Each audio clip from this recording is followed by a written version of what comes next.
someone to do that, kill their patient, and then try again. Again, you have to be the kind of person who has no empathy, who does not care for another person, who is unconcerned with their well-being, who feels no guilt. So to do that certainly 4 times, that's not the kind of person that's just looking for extra shifts. Which pretty much you already know your husband's dead. Is he dead? Yes.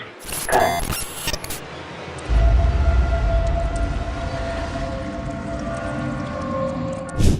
In Tyler, Texas, our tale unfolds with 73-year-old James Blanks and his wife, Kay Blanks, returning home victorious after a successful poker game. Their lasting 48-year marriage traces back to their chance meeting at a club owned by James, where their instant connection bloomed into a lifelong partnership. During a brief pause for refreshment, James winces in discomfort, holding his chest and attributing it to mild heartburn. Concerned, Kay urges him to seek medical attention, sensing the seriousness of the situation, as James, typically dismissive of such issues, agrees to see a doctor, an uncharacteristic response that alarms her. Kay swiftly accompanied James to the emergency room at Christus Mother Frances Hospital in Tyler, Texas, without hesitation. Following thorough examinations and consultations with medical experts, it was concluded that James required cardiovascular and muscular surgery. Kay, familiar with such procedures due to her own past operation, remained composed, knowing the routine nature of this high-risk surgery in 2017. The perceived benefits far outweighed the associated risks. Consequently, James proceeded with the surgery, which, as reported by the surgeon, went smoothly. Post-operation, James began recovering in the cardiovascular intensive care unit. During a brief exchange with her husband in the ICU, Kay reassured James about his recovery, anticipating his return to optimal health in the coming months. Satisfied with James's progress, and with the day drawing to a close, Kay affectionately kissed him and bid farewell with hopeful words. "I'll see you tomorrow." During James's overnight recovery, things seemed promising until an unexpected neurological episode occurred, provoking further diagnostic evaluations that revealed he had experienced a stroke. Meanwhile, at the Blanks' home, Kay awakens to the piercing ring of her phone. It's a nurse from Mother Frances Hospital delivering the heartbreaking news, explaining that despite the hospital's exhaustive efforts, James didn't survive. Stunned, Kay struggles with disbelief, especially since earlier reports had indicated James's positive progress. She describes her state as a whirlwind of emotions, finding the situation immensely challenging because, in her words, their lives were intricately knotted. She felt like one half of a set of bookends, and with James gone, the symmetry of their life together was shattered. As time passes, Kay remains in the dark, lacking a definitive explanation for her husband's stroke and subsequent passing, adding to the profound sense of loss and bewilderment she experiences. 7 months following James Blank's passing, Christus Mother Frances Hospital attends to 68-year-old Ronald Clark, who was admitted for cardiovascular surgery. Ronald underwent a thorough evaluation at the preoperative center to ensure his readiness and fitness for the procedure. Having been cleared for surgery and sufficiently prepared, the operation proceeded without complications. Post-surgery, Ronald was awake and engaged in discussions about his recovery with his daughter, making arrangements for her visit the following day. Tragically, echoing the earlier events surrounding James, another mysterious neurological incident occurred during the night, prompting medical intervention. Despite efforts to stabilize him, Ronald ultimately passed away. The occurrences of James and Ronald's deaths, though similar, were sufficiently distant in time, evading immediate suspicion. Following Ronald's passing, the hospital admits a 47-year-old individual named Christopher Greenaway, scheduled for a preventive coronary artery bypass grafting surgery. Christopher was deemed an ideal candidate for the procedure, and the medical team anticipated his full recovery. Post-surgery, Christopher began recovering in the cardiovascular intensive care unit, showing positive signs and expressing eagerness, requesting a steak, and expressing a desire to walk around, although the staff declined these requests. Despite this, the nurse attending to Christopher felt assured enough to step away for lunch, leaving him under the care of another nurse. Upon the original nurse's return to the hospital, the urgent sound of a code blue, signaling a medical emergency in a specific patient's room, echoed. The distress call was from Christopher's room. Swift action ensued as medical personnel stabilized Christopher, re-intubated him, and swiftly moved him to the CAT scan suite for further assessment. A CT scan revealed an abnormality, indicating the presence of air in and around Christopher's brain, an exceedingly rare complication often associated with arterial lines. Arterial lines, inserted into patients' arteries to monitor blood pressure, had likely become the central point of concern for hospital staff. The presence of air bubbles within an artery can lead to their migration to the brain, causing a stroke. The medical team realized that there was a significant issue with the arterial lines, prompting a critical investigation into their functioning and potential complications. The death of Christopher Greenaway marked the third confusing and similar occurrence within an 8-month span, prompting a stark realization among medical professionals that these deaths were highly irregular. Such a frequency of problems was deemed abnormal and beyond any expected norm, raising suspicions of external influences.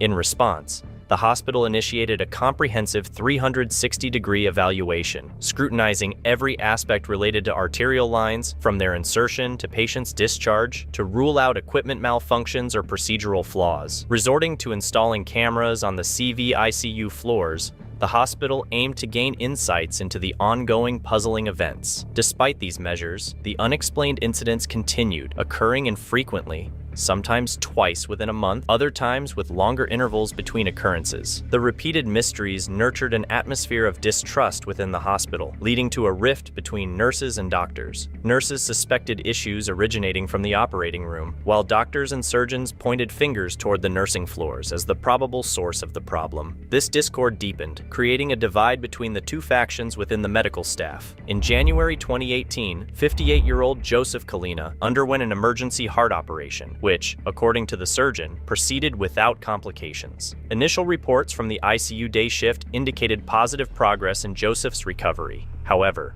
during the night shift, alarms blared in the early hours, prompting nurses to rush to Joseph's room. His heart rate had escalated significantly while his blood pressure plummeted. Swift intervention stabilized him, and he was subsequently transferred for an MRI. The MRI results revealed extensive strokes affecting both sides of Joseph's brain. Following his stroke, Joseph remained in the intensive care unit for several days before being discharged to a long-term rehabilitation facility. Once again, the suspicion arose that this occurrence was linked to the accidental introduction of air into Joseph's system, a pattern similar to previous cases. The hospital executives and security team meticulously reviewed the surveillance footage from the night of Joseph Kalina's stroke. Initially, their intent was to determine that no individual was intentionally causing harm. Reluctant to believe that someone who had sworn an oath to aid others could be involved, they carefully examined the footage. At 1:22 a.m., Joseph's alarm triggered a response from multiple support personnel, respiratory therapists, and other nurses who swiftly attended to his room. Upon rewinding the footage to 5 minutes before the alarm, a nurse entered Joseph's room, stayed briefly, and then exited, walking down the hallway. Subsequently, the nurse positioned himself at the staff station, just within the frame's edge. Moments later, as other nurses rushed to Joseph's room in response to the alarm, the nurse who had exited Joseph's room earlier remained at the station, observing the patient's vitals displayed on the monitor. The nurse, identified as Will Davis, became a main point upon closer scrutiny of the surveillance footage. Upon careful examination, the footage revealed Will Davis exiting a supply room, clearly holding a syringe. Less than 2 minutes after his departure from the room, Joseph Kalina experienced his inexplicable incident. Hospital records indicated that the previous unexplained stroke incident had occurred 2 months earlier. In another concerning instance, 63-year-old retired nurse Pamela Henderson, who had plans to enjoy her retirement with her husband, underwent surgery. Initially recovering well and engaging with her nurses while using her iPad, Pamela suddenly lost the ability to speak and open her eyes without warning. Hospital staff stabilized her and commenced a diagnostic evaluation, revealing air pockets noted in her CT scan, which had caused the stroke. Though she survived, she was left severely weakened, struggling to walk, and incapable of self-care. Upon revisiting available video footage, the hospital noted Will Davis entering Pam's room. Her condition had been progressing positively until this unexpected and unfathomable event occurred. The hospital realized a disturbing pattern of unexplained medical emergencies, seemingly identifying victims, with a common thread linking these incidents to the presence of Will Davis. Based on the concerning pattern that emerged from the comparison between staffing schedules and the occurrences of abnormal medical events in the past year, it was revealed that every incident took place during the night shifts on the CV ICU floor when Will Davis was on duty. Consequently, due to this troubling correlation, Will Davis was suspended from work pending an internal investigation. As for Will Davis's identity, William George Davis was someone who grew up in a supportive environment, excelled academically, and had a promising career as a registered nurse at Christus Mother Frances Hospital in Tyler, Texas. His upbringing and social traits, characterized by charm, humor, and success, seemingly align with positive attributes. However, personal history and outward demeanor don't always reveal an individual's entire persona or actions. In complex situations like these, where connections between unexplained medical events and a specific individual's presence or actions arise, investigations become crucial to uncover any potential involvement or reasons behind such occurrences. The charming and hospitable nature of an individual doesn't necessarily prevent them from being involved in unexpected events. As the hospital executives dived into their investigations, interviewing other nurses, and combing through medical records to determine any evidence supporting or negating Will Davis's involvement, most nurses attested to Will's positive character, describing him as a good and supportive colleague. However, one nurse recollected an unsettling incident where Will was found in a room with a syringe near a patient's arterial line, raising concerns and potentially casting doubt on his innocence. Amidst this investigative process, on January 26th, Hospital Associate Vice President Deb Chalet unexpectedly received a call from Will Davis himself. My mind is like baffled by this whole thing. I'm like, I've never been in a situation like this before, so I guess I'm kind of confused and I don't know what to say, really. So, I didn't know, am I the only one that's being done like this, or is there other people, or is that, I just don't understand it. Yeah, and so that I can't respond to. I can't really give you any additional details at this point. I can tell you that everybody is committed to getting the investigation done very, very quickly. Deb requested that Will maintain strict confidentiality to uphold the hospital's investigation's integrity. I know the situation here is totally off limits, but I didn't know in general if I just not talk to anybody from the hospital, period, regardless of what it is, or... Yeah, no, right now I think you need to refrain from talking to anyone. HR is always open for you to talk to. That's the only person that you're okay to talk to right now, though. Okay? All right, thanks, Will. Bye-bye. Thank you. Bye. After 4 days, the hospital summoned Will for a discussion regarding the events that transpired in Joseph Kalina's room. We just want to get to where we can nail down what happened. Okay. Let's say we'll start square one. I'm just going to kind of go from the beginning. And, I had patients in 18, 19, and 20. Yeah. Which was right next to 21, obviously, the patient we're discussing.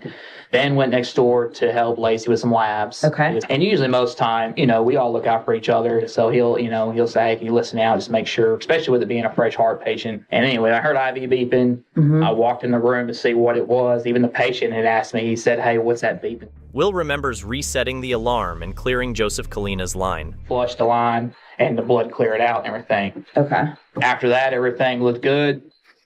I walked out of the room and that was all I did, When there were good intentions, did everything I was supposed to do that I would normally do with any other patient or even my patients for that matter. How quickly do you feel like you were at his bedside once you knew something was going on and there to participate and to help? I just went down the hall immediately to go down there and look and see what's going on. When you got to the room, did you say, guys, I was just in here 5 minutes ago, flushed his line, I reset the pump, he was talking to me. That part I didn't say, and I wish I would have said. Will's account clashes with the surveillance footage. Instead of quickly attending to Joseph's room, he remained stationed by the monitor, observing Joseph's vitals during the incident. He delayed nearly 3 minutes before taking action. Okay, well, if that's it, then we'll just conclude for today. And yeah. All right. Okay, we'll stop recording now. Deb's subsequent action was contacting the police, leading Detective Jeff Roberts from the Tyler Police Department to take charge of the case. The investigative team and hospital personnel combined their expertise to conduct a thorough investigation. During meetings between the hospital staff and detectives to review the unusual deaths, they scrutinized Will's statement, noting its difference with the recently installed cameras. This led to suspicions of up to 7 potential victims. As detectives devised strategies for a possible interview with Will Davis, he unexpectedly reached out to them. Yeah, hey Will, how you doing, man? And my baby was sick yesterday. My little girl was sick. How is my she? dad. She's doing okay. She's doing a lot better. She just got a bunch of that sinus head cold stuff. Will Davis emphasized his role as a family man, highlighting his wife and 2 children, including an infant. He attempted to portray himself as someone solely dedicated to providing for his family. We're dealing with the thing with the hospital. I meet with them a couple times, and then next thing I know, I'm getting terminated. So not just like that, without any kind of explanation. I don't appreciate that kind of, that's not professional. I feel like I didn't do anything wrong, and I don't know what they're even accusing me of doing wrong. They decided to resume the conversation in a few days. I appreciate you talking to me. Oh, no problem. All right, man, you have a good day. You too, thank you. Bye-bye. The police department reached out to Tyler Radiology Associates seeking a neuroradiologist willing to act as an expert witness. Dr. Charles Crum volunteered and received the complete medical records of the potential victims. Using these records, Dr. Crum pinpointed the moment he believed air was introduced into the arterial line. The waveform might seem like random squiggles to the untrained eye, but to medical professionals, it tracks the patient's blood pressure and heartbeat. Dr. Crum identified sudden flat plateaus in the waveform, indicating the introduction of air into the patient's arterial line. Equipped with the precise moment of air injection, investigators cross-referenced the surveillance footage with Will Davis's movements. They observed that Will entered the room precisely when the patient's waveform indicated air injection. The video evidence was essential as it aligned the air injection with the camera's timeframes and stamps. Meanwhile, at the police station, a detective contacts Will to discuss another potential victim, patient Christopher Greenaway. Will, you there? Yes, sir. Hey, this is Detective Roberts. What's going on? There was this Christopher Greenaway case. Did you have any care with Christopher at all? The only thing I remember about that patient there, I know he was a young guy. I want to say like 47. Did you check his art line? Did you see if it was wrapped right? Anything you remember about that? I can't remember if I went. Because the only thing I can remember him doing, he said that one of the IVs might... Take your time. I'd rather you just tell me things you remember than make something up. Don't do that. The only thing I really can remember, to be honest with you, about it, I flushed our line. Will inadvertently placed himself in proximity to Christopher's arterial line. Thank you, sir. Thank you. The detective proceeds to place a call to the hospital. Hi, this is Detective Roberts.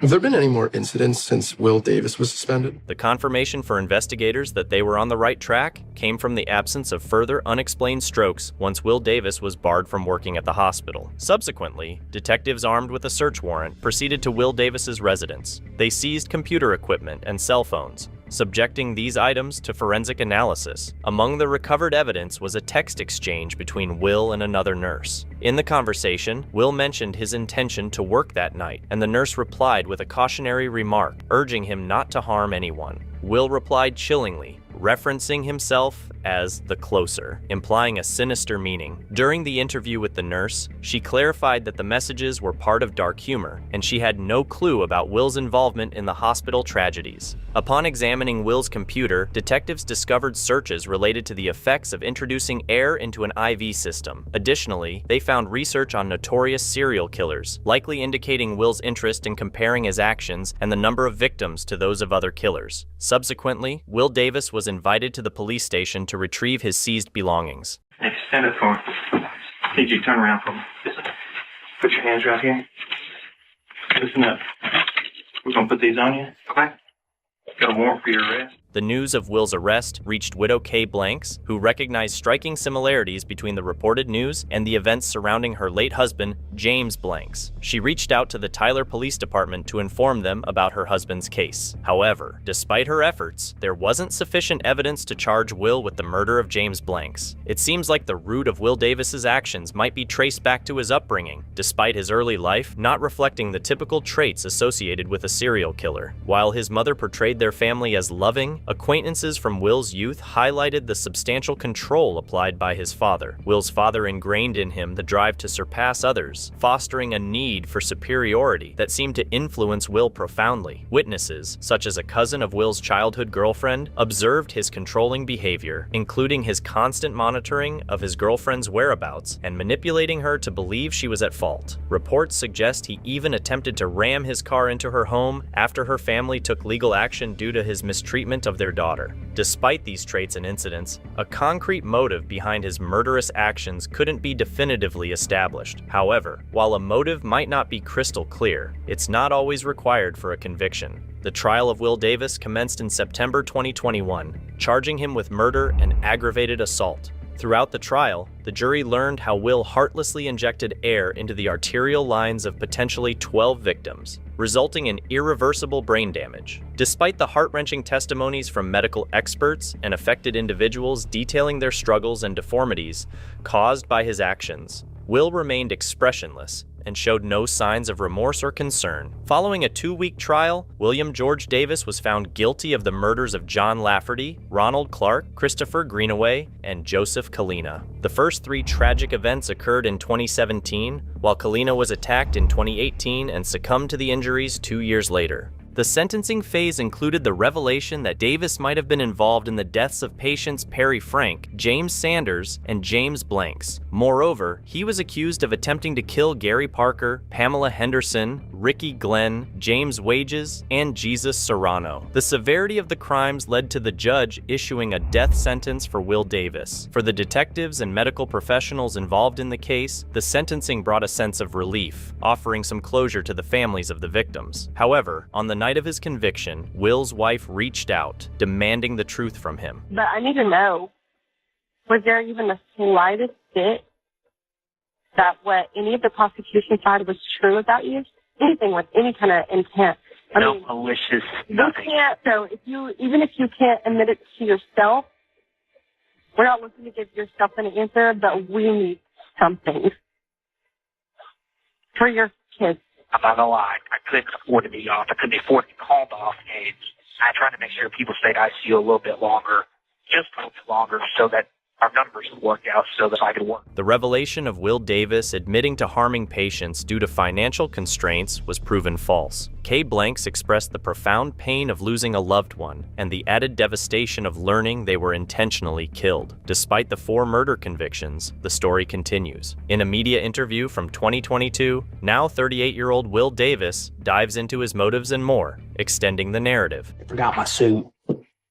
My suit wasn't tailored at time. I'm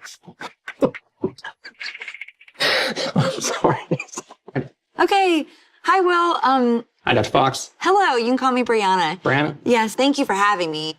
One thing I really wanted to talk to you about was, your childhood. I think that was maybe one of the first times that you started feeling a lot of anxiety and depression. Depression. I had a lot of depression in the fall of 2002. Went to Kilgore College. I felt like there was no hope in life. I didn't know what I wanted to do for a career.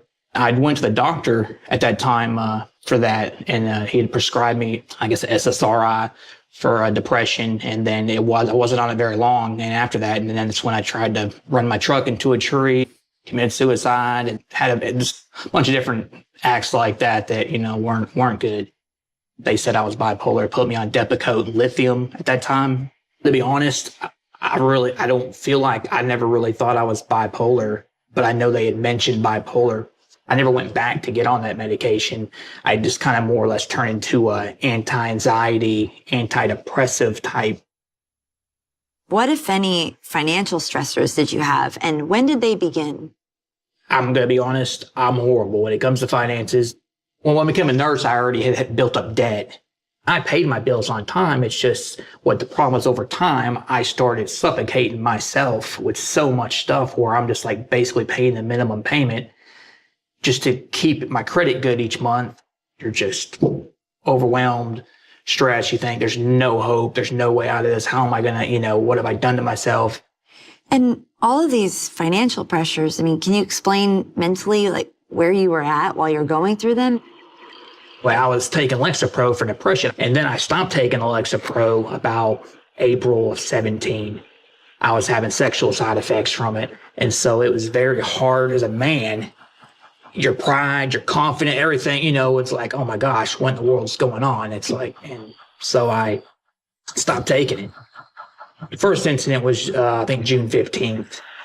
But prior to that, I had gotten called off a couple different times.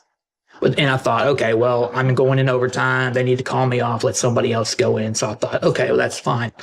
But then when I got to work, the next time I go to work, my coworkers would say, hey, Will, what were you at last night? It's upset. Well, I got called off. I was, they said I was going to be in overtime, so they had to call me off. And they said, well, man, we could have used you last night. We got hammered, they were basically stressed out, low staff. So I'm like, so it just started building in my mind. Like it really made me, I got really angry.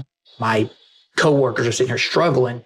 I think that for a lot of people, you're, this young, upstanding nurse, citizen, and then this thing happens. If I go ahead and explain, I think I guess if I can explain. Please. From the first, like I said, starting June 2017, Mr. Sanders, the very first patient, that night, everything started going through my head, like about everything. It's like it's upset at the hospital, more the upper people, because I feel like, they're up here sitting in the office, getting bonuses, taking and putting all these orders out for us to do all these things, and they don't even know how hard what we're really doing, and they're not down here with us. I had to go check a blood sugar. He was on an insulin drip. And when I went in there, it's like I didn't even see, like, the patient, Mr. Sanders. I didn't even see Mr. Sanders. It's like Mr. Sanders is there, but my head is somewhere else. I had a flush in my pocket. I had to check a blood sugar, so you have to use the arterial line for that. I took the syringe, how to explain it exactly. I pulled it back. I put it back on there, and I pushed it in there. And while I was doing this, I'm getting this euphoria. There's like this exhilarating force going through like my body in my head. And I'm just like, this feeling like I'm out of this world. You're thinking, oh my gosh, almost like a drug, like you're getting a high off a drug or something. But then that feeling afterwards, whenever people would come rushing in, or you'd have the code button going off and people would rush in, you would get like, it would amplify that feeling I had. It gave me this control, the power, that euphoria that went through, that exhilarating rush that goes through your body. After Mr. Sanders, the next night was Mr. Lafferty. I would walk in, go in, do the same thing. And even afterwards, having that peace and that calm, it's like I didn't worry about bills. I didn't think about money. I didn't think about the stresses of life. It was like I just kind of relaxed.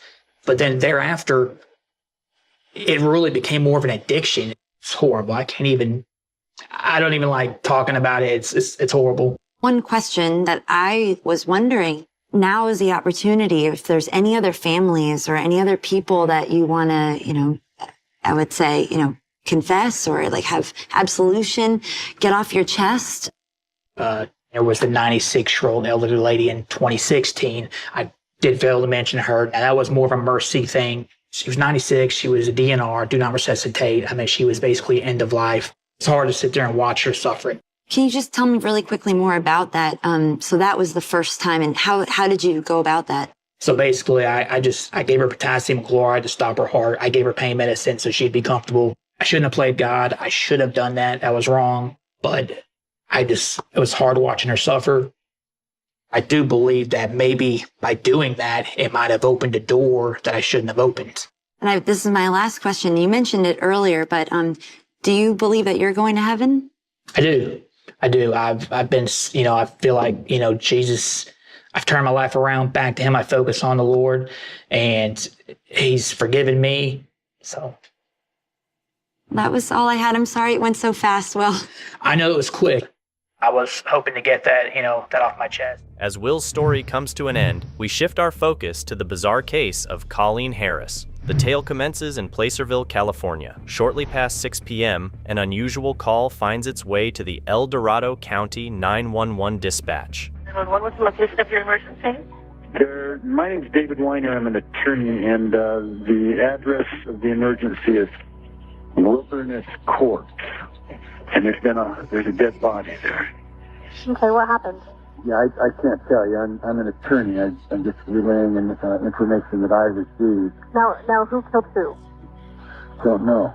I just want to report this and get somebody out there. The lawyer asserted his presence at his Cameron Park office and declined to respond to most queries. Numerous El Dorado Sheriff's Department units hurried to the location. From the details extracted from the 911 call, it seemed deputies were heading towards a potential homicide or, at the very least, a natural death. They remained unaware of the situation they were about to encounter.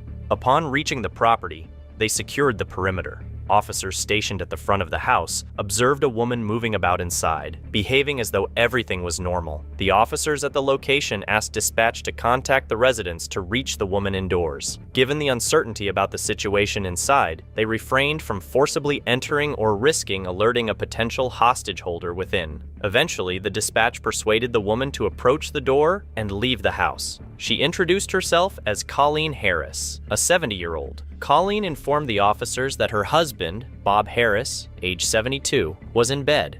Put a blanket over and saw what he looked like. Okay. You didn't check the pulse or anything like that? I just need to know if I need medics to show up here. Yeah. An officer on the scene noticed that when Colleen looked at him, it seemed as if she was gazing right through him, as though her words weren't directed at him. He suspected she wasn't in a clear state of mind. In a peculiar moment, she gazed at him and mentioned, "You have to go see him," referring to her husband, stating, "He's beautiful." Colleen stayed outside while a team of officers cautiously entered the house. They methodically searched through the residence. As they crossed a lengthy corridor, finally arriving at the last bedroom, what awaited them was far from a scene of beauty. Blood decorated the walls while the bed remained neatly made. Yet hidden beneath the sheets lay a figure entirely covered. Amidst the sheets rested a double-barreled shotgun. With caution, officers drew nearer to the bed, uncovering the individual beneath the blankets, revealing the lifeless body of Robert Harris. It was unmistakable that Robert's life could not be saved, evident from a gunshot wound to the side of his face. The officers holstered their weapons and summoned detectives to the scene. Upon the detectives' arrival, they swiftly assessed whether this tragic incident was a self-inflicted death or a potential homicide. The detectives carefully examined the pistol-gripped, sawed-off shotgun lying beside Bob on the bed. Positioned quite low toward his feet, the gun was not within reach of his hands. A closer scrutiny of the gunshot wound on Bob's head disclosed a substantial entry point and gunpowder residue, suggesting that the firearm was discharged several inches away from his head. The placement of the shotgun on the bed and the absence of direct contact with the head upon firing left detectives with an unwavering belief that this was a homicide. Shortly thereafter, Bob's family members were contacted in the ensuing moments. Robert Bob Harris, born on February 3, 1940, hailed from the Bay Area. His academic pursuit led him to study engineering at UC Berkeley, a discipline he used to translate his love for the outdoors into a career. Bob found employment with the U.S. Forest Service, eventually climbing to the esteemed position of administrator for the Lake Tahoe region, a role highly esteemed by his peers within the Forest Service. While dedicated to his career, Bob also devoted himself to raising 3 children with his first wife. However, Bob's marriage dissolved as his children grew independent and left home. The divorce took a toll on the family, yet despite the challenges, Bob continued to be a devoted father to his children. In the late 80s, Bob found a renewed sense of companionship when he reconnected with an old flame, Colleen Batten, with whom he initially crossed paths in middle school. Both single with grown children, Colleen had encountered her own hardships, having been widowed in 1985 following the passing of her first husband, Jim Batten, a prominent land surveyor. Colleen assumed control of her late husband's successful surveying business, backed by a property portfolio valued at around $1 million. Competently managing the company for years, she was financially comfortable when she crossed paths with Bob Harris. Their reconnection led to frequent calls and blossomed into a romantic relationship. Bob was drawn to Colleen's resourceful nature. She famously assembled a Mercedes engine in her living room without a manual, showcasing her remarkable engineering aptitude. After 4 years of dating, they tied the knot on September 2, 1990, and relocated to Colleen's residence in Placerville. As a couple, they garnered widespread recognition and admiration within their community for their standing and character. After a diligent and industrious life together, the couple embraced retirement, utilizing their newfound freedom to contribute to their community. Bob dedicated his time as a volunteer at the Sheriff's Department, actively engaged in community service. Their years together symbolized contentment, described by many as genuinely happy. By 2013, nearly 3 decades had passed since Bob and Colleen began their journey together. However, on January 6th, their shared life met a sudden and mysterious conclusion. The El Dorado investigators, ruling out the possibility of suicide, approached Colleen, who was seated with officers outside the residence. Despite her cooperation, she appeared devoid of any emotion, possibly experiencing a dissociative moment following the traumatic event. Detectives informed her of her transfer to the station for an interview. Meanwhile, as Colleen headed to the Sheriff's Department, the detectives attempted to comprehend the chilling scene within the house. The victim lay hidden beneath blankets, seemingly in sleepwear. A substantial entry wound marked the left side of his head, traversing through the skull and emerging on the right side, painting a haunting picture of the brutality of the incident. Detectives stumbled upon signs suggesting that Bob's demise wasn't recent. The congealed blood, the presence of rigor mortis, and the coldness of his body indicated that several hours had lapsed since his passing. Surprisingly, the remainder of the house seemed undisturbed. All windows and doors were intact and securely shut, showing no signs of forced entry or attempted break-ins. As investigators converge at the sheriff's office and initiate the interview with Colleen in a designated room, she adopts a notably composed demeanor, even going so far as to prop her feet up on an empty chair casually. Despite the detectives' pressing inquiries to uncover the events of that fateful evening, Colleen seems unusually calm and relaxed, yet unable to recollect any details from that particular day. So, what happened today, Colleen? You don't know? I remember taking down Christmas decorations and we were watching a movie. Colleen's response to the detective's question about her attorney reporting Bob's death via 911 was one of supposed ignorance. She claimed to have no knowledge of the incident until the deputies arrived, recalling nothing preceding their arrival. However, amidst this memory void, Colleen did mention possessing a single, faint recollection from that night to the detective. I remember seeing a gun. And I saw my husband was bleeding. What was your first thought? I thought maybe he was having a nosebleed. We get a lot of nosebleeds. And was he actively bleeding? I just saw a little bit of blood on the pillow area. Colleen's explanation that she covered Bob's head with a blanket due to a supposed nosebleed struck investigators as odd, given the stark contrast between a nosebleed and the evident crime scene they had encountered. Her attempt to rationalize her memory lapse aimed to shed light on her inability to recall significant details surrounding the incident. You talked about a gray fog.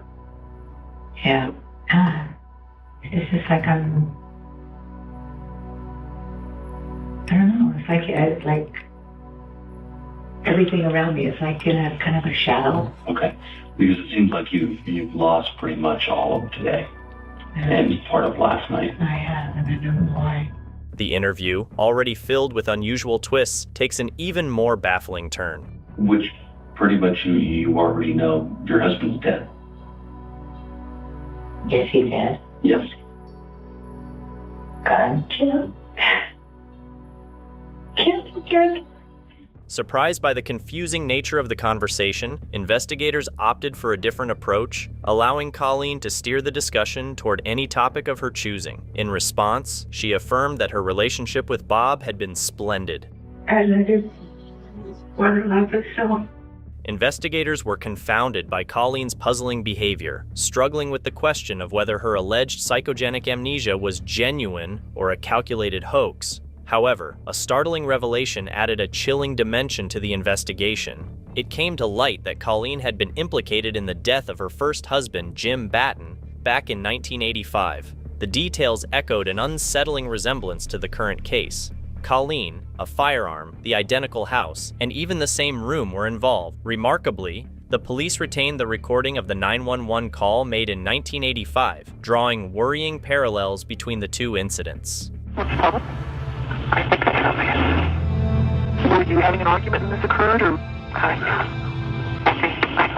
The disturbing parallels grew more profound as investigators dived deeper into Colleen's past. Jim Batten, her first husband, had also been discovered deceased, similarly found in bed with a fatal gunshot wound. Colleen's assertion of amnesia paralleled the current situation. Her arrest at the scene swiftly followed, leading to charges for Jim Batten's murder. Adding a surreal layer to the unfolding events, it surfaced that the attorney representing Colleen during that trial in 1985 was none other than David Weiner, the very same attorney who had placed the 911 call reporting Bob Harris's recent death. During Colleen's trial 5 months after Jim Batten's death, a striking turn of events unfolded. Colleen seemingly recollected crucial memories from the day of the incident. Following collaboration with a psychologist, she testified about confronting Jim with divorce papers, alleging that he had reportedly molested their daughter. According to her account, the confrontation escalated into a physical altercation, during which Jim supposedly initiated sexual insults and threatened her with a gun. Colleen asserted that, in an act of self-defense, she managed to wrestle the gun from Jim's possession, ultimately using it to shoot and kill him. The defense strategically portrayed Jim Batten as a sexual predator, framing Colleen's actions as a response to the harrowing acts he had committed. This narrative aimed to justify Colleen's actions as a desperate response to the threatening and traumatic circumstances she faced. Armed with this critical information from court records highlighting the long-standing allegations of molestation against Jim Batten, despite Colleen's decision not to press charges at the time of the assaults, El Dorado County investigators returned to the interview room, prepared to confront Colleen regarding Jim's death. This crucial background renewed their pursuit for answers surrounding the circumstances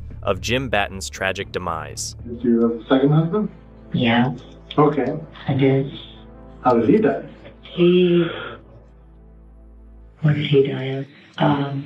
He was a child molester, and he ended up dying. Colleen's memory, once again, proves to be vague when pressed for specific details regarding Jim Batten's death, contributing to the ongoing mystery surrounding the circumstances of that tragic event. You don't remember what that was or the circumstances around that? I think it's so long ago.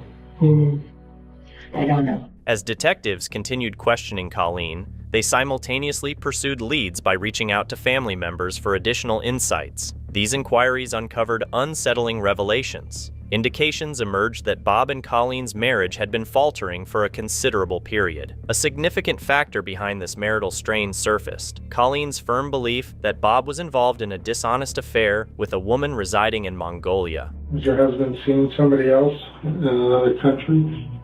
Yeah, he has been. It took me 4 hours, but I got into his computer and I found some conversation that he had had with her. The woman whom Bob was supposedly involved with was significantly younger, approximately 40 years old, while Bob himself was 72. Despite these claims and suspicions regarding the affair, Colleen asserted that the potential relationship didn't seem to disturb or unsettle her, adding a curious dimension to her response amidst the stormy circumstances. He said, "You're the most perfect wife anybody could ever want." He said, "I don't know what I did, what I did." He said, "And I'm working on it, you know." And I said, "And I love you unconditionally."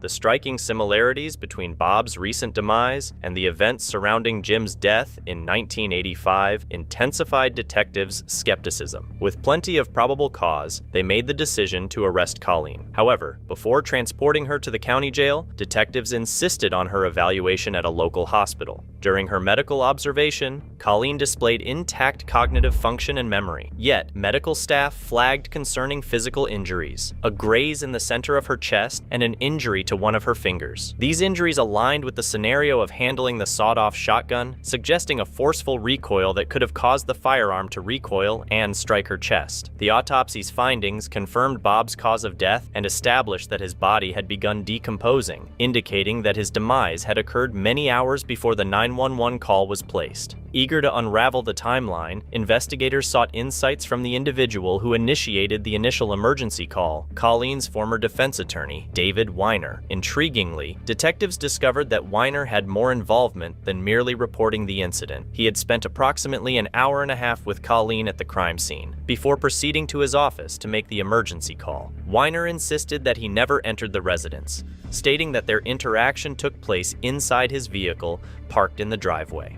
Refusing to entertain further queries, Weiner cited his role as Colleen's defense attorney, expressing concerns about potential conflicts arising from becoming a witness in the case against his client. Pam Sterling's interview with investigators brought forth crucial insights. Pam promptly raised the issue of Colleen's past as a homicide suspect in 1985, a fact known to both Pam's father and herself. Confirming Colleen's concerns about potential unfaithfulness, Pam detailed how Colleen had been deeply distraught upon suspecting Bob's involvement in an affair. This suspicion notably encouraged Bob to pursue a divorce in September 2012. Furthermore, Pam disclosed Colleen's ongoing conversations via text, illustrating an unsettled emotional roller coaster. Colleen's messages ranged from hopeful anticipation of reconciling with Bob to moments of profound despair, expressing distress over the apparent end of their relationship and Bob's decision to leave her. These texts provided a glimpse into the riotous nature of Colleen's emotional state during that period. The unfolding timeline revealed a compelling turn of events. Colleen managed to persuade Bob to temporarily return to their family home to assist her during her upcoming hip surgery. However, Bob made his intentions clear. He planned to depart once Colleen recovered, intending to relocate to his secondary residence in Tahoe, effectively ending their relationship. On the night of the tragedy, Bob was present at the Placerville home. Pam recalled the final exchange she had with Colleen via text, which took a concerning turn. Colleen indicated catching Bob conversing with his supposed girlfriend from Mongolia, a moment that seemed to greatly distress her. Notably, Colleen hadn't disclosed any details about Bob's intentions to leave her to investigators. The discovery of Colleen's handwritten journals, reporting her life from 1985 onwards, added a new layer to the investigation. However, upon examination, detectives noticed inconsistencies casting doubt on the authenticity of these journals. They were disordered and lacked chronological sequence. Entries supposedly from earlier years were placed after more recent ones, suggesting they were retrospectively fabricated. The irregularities strongly suggested thorough planning. Months might have been invested in crafting these fabricated entries to give the impression of a long-term record. Detectives were forced to dive deeper into this constructed narrative, intensifying their efforts to unearth the truth behind Colleen's calculated writings and their potential role in the unfolding events. The revelations from Colleen's cell phone records starkly contrasted her earlier claims during the interview. While she asserted never leaving the Wilderness Way residence during the weekend of Bob's murder, the records unveiled a strikingly different narrative. Colleen's cell phone had traversed a considerable distance, traveling from Wilderness Way along Highway 50 to Highway 80, eventually reaching the Bay Area. Evidence pinpointed her arrival in San Francisco at approximately 10 a.m. following Bob's tragic demise. Furthermore, the investigation uncovered an unforeseen stop in her return journey, apparently due to her car breaking down. This circumstance led Colleen to contact AAA for assistance. Detectives secured the recording of her call to AAA,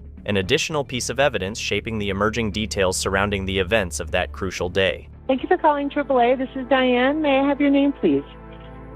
Colleen Harris.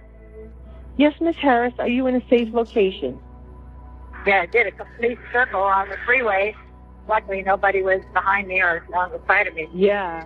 I don't know what happened, but the car won't start. I'm off of Highway 80. I can see a sign ahead of me that says UC Davis, Sacramento. I live in Pleasantville, so I have no way to get home unless I have the car. Okay. So, and I don't have anybody at home, so I'm just going to have to wait. The clarity displayed by Colleen during the call to AAA contradicted her earlier claim of amnesia, providing investigators with a critical piece of evidence. Armed with this revelation, their focus shifted toward unraveling Colleen's destination and the underlying purpose behind her journey. To determine the motive behind her trip following Bob's murder and her subsequent journey to the Bay Area, investigators dived deeper into Colleen's actions. They sought to uncover any potential connections or reasons prompting her travel during such a critical and tumultuous time. The revelation that Colleen's phone had pinged off a tower near her son's residence in San Francisco prompted investigators to reach out to Wesley Thornberry. Initially, Wesley claimed no contact with his mother on Sunday, January 6th. However, upon further questioning, he disclosed that Colleen had indeed attempted to contact him that morning. She conveyed her presence in the Bay Area and expressed a desire to meet up with him. Despite her outreach, Wesley clarified that no actual meeting occurred. Subsequent confirmation indicated that he was engaged in brunch with his fiancée during the time frame in question, contradicting any potential rendezvous with Colleen. The investigation into Colleen and Bob's financial history unveiled a significant revelation. Colleen and Bob had undergone a divorce around 2004, primarily to enable Colleen to access financial death benefits